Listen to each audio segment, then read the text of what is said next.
But I want to tell you the most incredible story.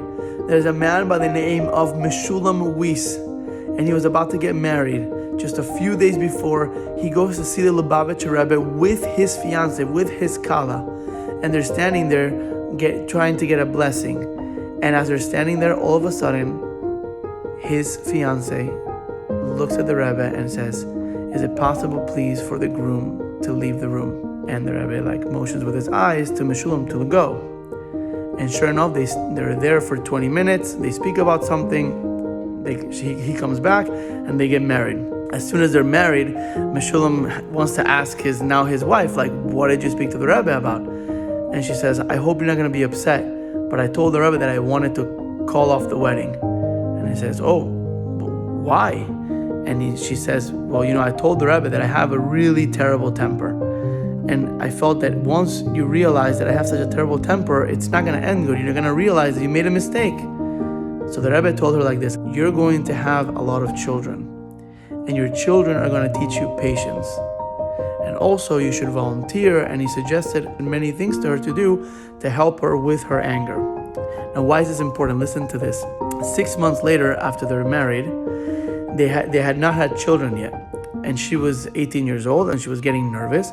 So she went to a gynecologist to check if everything was okay. And suddenly the doctor says to her, "I have very, very not good news. You have what's called an underdeveloped womb. It's called an infantile womb," which basically meant that she was not going to be able to have children. And he told her, basically, you can forget about it. There's absolutely no way.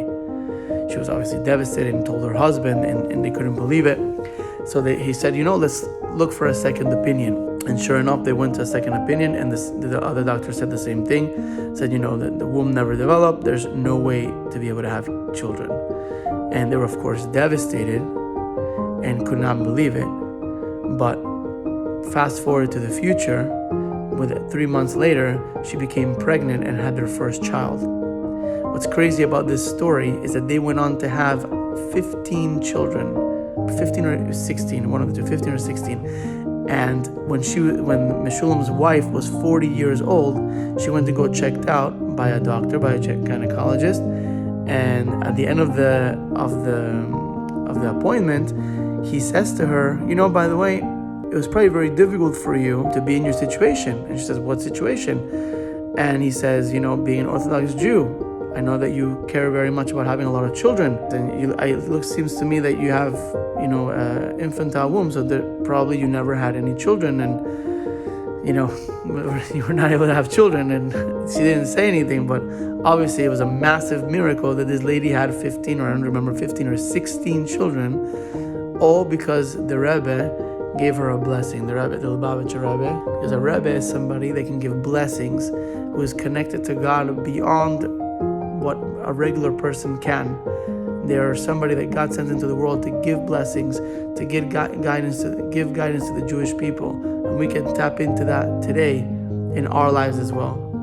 Have a fantastic, blessed, holy, powerful day.